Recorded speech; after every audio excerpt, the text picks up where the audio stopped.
नमस्कार, जय साईं राम। मैं ब्रिजमोहन सूरी स्वागत करता हूं आपका अपने इस चैनल में। आज हम बात करेंगे कि कैसे संभव है कि घर में कला क्लेश ना हो। क्या संभव है कि आपके घर में किसी भी प्रकार से कला क्लेश ना हो, लड़ाई झगड़े ना हो? ऐसे कौन से प्रयत्न किए जाएं, ऐसे कौन से टोटके अपनाए जाएं जिनसे कि घर में कोई कला क्लेश ना हो, किसी तरह की कोई लड़ाई झगड़ा ना हो, पति पत्नी का प्रेम बने, बच्चों का प्रेम बने। तो आइए आज आपको मैं इसके बारे में विस्तार से बताता हूँ। सबसे पहले जानने की आवश्यकता है कि ये लड़ाई झगड़े, ये कला क्लेश होते क्यों हैं, आखिर कारण क्या है। आप कहोगे फलां व्यक्ति ने ये कह दिया इसलिए लड़ाई झगड़ा हो गया, फलां व्यक्ति ने ये कह दिया इसलिए लड़ाई झगड़ा हो गया, हमारे जो जेठ हैं, देवर हैं, वो बहुत कंजूस हैं इसलिए लड़ाई झगड़े होते हैं। परंतु मैं नहीं समझता कि कारण ये है, क्योंकि इन कारणों से लड़ाई झगड़े नहीं होते हैं, बल्कि ये तो एक रीजन जरूर बनते हैं, परंतु मेन कारण है नेगेटिव वाइब्रेशन। यदि आपके निवास पर नेगेटिव वाइब्रेशन ना हो तो आपको लोगों की बुराइयां भी अच्छी लगने लगेंगी। अब आपने देखा होगा कि बहुत सारे लोग हैं जो दूसरों की बुराइयों को भी सह जाते हैं, और बहुत सारे ऐसे हैं जो अच्छाइयों में से भी बुराइयां ढूंढने लगते हैं। बात नेगेटिव वाइब्रेशन की है। यदि आप महसूस करते हो कि आपके बच्चे छोटी छोटी बात पर झगड़ने लगते हैं, आपके पति छोटी छोटी बात पर नाराज हो जाते हैं, खाने का थाल एक तरफ कर देते हैं, तो इसका कारण क्या है? इसका कारण है नेगेटिव वाइब्रेशन।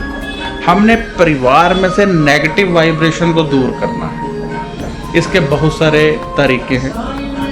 नंबर 1, पानी में नमक डालकर पोछा लगाइए और पानी को फ्लश में फेंकिए, सड़क रोड पे नहीं फेंकना है। नंबर 2, जो भोजन बनता है उसमें नेगेटिव वाइब्रेशन नहीं छोड़नी है। यदि भोजन बनाते हुए आप काम वाली बाई से झगड़ा कर रहे हैं, आप मन ही मन कोई लड़ाई झगड़े की बातें सोच रहे हैं, तो नेगेटिव वाइब्रेशन तो आप खुद ही खिला रहे हो उनको। जब नेगेटिव वाइब्रेशन खिलाओगे तो लड़ाई झगड़े होने ही होने।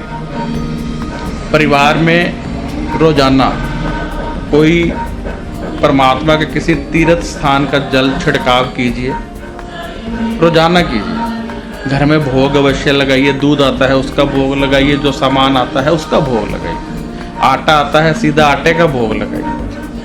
इससे पॉजिटिव वाइब्रेशन का वास होता है, नेगेटिव वाइब्रेशन दूर होती है। परिवार के सदस्यों पर प्रेम से रहने का दबाव ना डालकर यदि आप अभिमंत्रित जल उन्हें पिलाएं। अभिमंत्रित जल क्या होता है? अपने पूजा रूम में जल रखिए, पाठ पूजा कीजिए। पाठ पूजा मतलब जाप कीजिए, अपने परमात्मा का जाप कीजिए, या यदि कोई पाठ करते हैं तो वो कीजिए। वो जल अभिमंत्रित हो जाता है, उसको बच्चों को किसी ना किसी रूप में पिला दीजिए। डायरेक्ट पीते हैं तब भी ठीक है, नहीं तो दूध में, चाय में, खाने में कहीं भी डाल सकते हैं। इससे भी पॉजिटिव वाइब्रेशन मिलेगी। परिवार के सदस्यों का नमक से नजर उतारते रहिए। ऐसे नमक लीजिए, चुटकी भर सिर से वार दीजिए, तो क्या होगा? इससे नजर उतर जाएगी, इससे भी नेगेटिव वाइब्रेशन दूर होती है।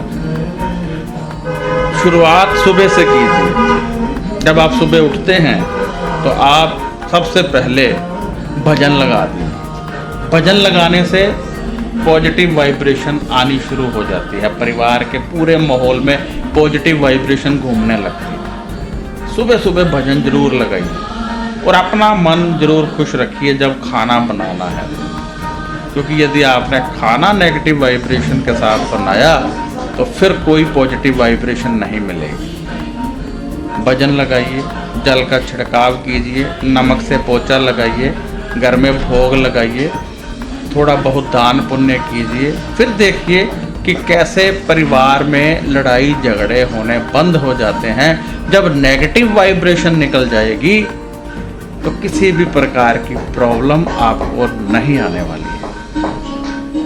नेगेटिव वाइब्रेशन को समाप्त करने के और भी बहुत सारे तरीके हैं।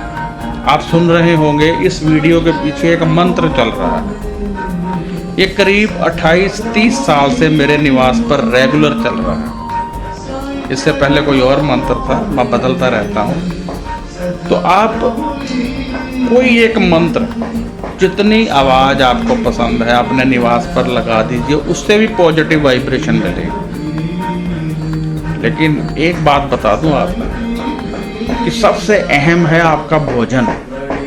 यदि भोजन बनाते हुए आप पाठ पूजा कर लें तो फिर कितनी पॉजिटिव वाइब्रेशन मिलती है आप समझ भी नहीं सकते।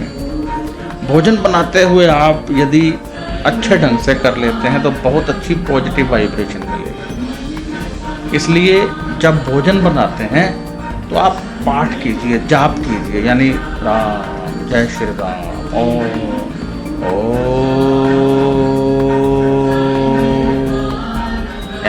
वाहे गुरु वाहे गुरु वाहे गुरु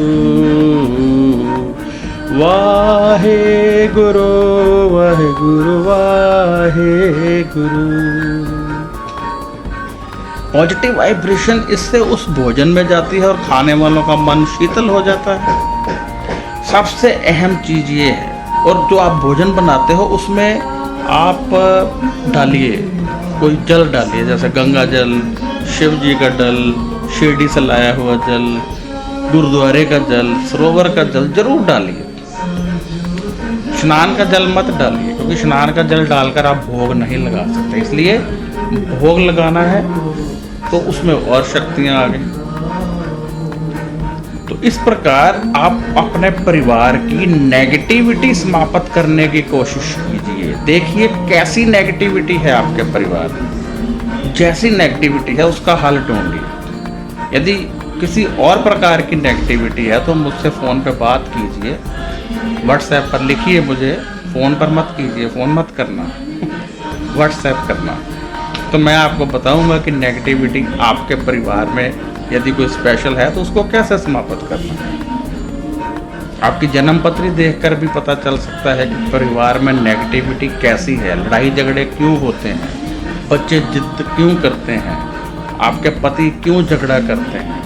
तो वो नेगेटिविटी जब समाप्त हो जाएगी तो आपके परिवार की खुशियाँ लौट आएंगी। इस चैनल को सब्सक्राइब जरूर कीजिएगा, क्योंकि यदि आप मेरे साथ जुड़ना चाहते हैं तो सीधा सीधा एक ही रास्ता है, इस चैनल को सब्सक्राइब करना। ये साइड पे लिखा हुआ है सब्सक्राइब, इसे कर दीजिए। फिर एक घंटी की पिक्चर आएगी, उसे दबा दीजिए। फिर जब जब मैं वीडियो डालूंगा आपको नोटिफिकेशन आएगी। और यदि आप कोई सवाल करना चाहते हैं, अपनी जन्म पत्री दिखाना चाहते हैं, कुछ भी, तो कृपया कॉल मत कीजिए, व्हाट्सएप कीजिए। व्हाट्सएप कीजिए 2-3 दिन में, 72 आवर में आपको जवाब मिल जाएगा। अब लोग कहते, पहले आप कहते थे 24 आवर। ओ भाई, अब मैसेज ज़्यादा आने लग गए तो कैसे देखेगा एक बंदा बेचारा। तो 72 आवर में आपको जवाब अवश्य मिलेगा। इसलिए इंतज़ार कीजिए और खुश रहिए, आबाद रहिए, पॉजिटिव रहिए, सदैव पॉजिटिव सोचिए। दुनिया पॉजिटिव सोचने वालों की मुट्ठी में रहती है। खुश रहिए। जय साईं राम, नमस्कार और अपना ध्यान रखिए।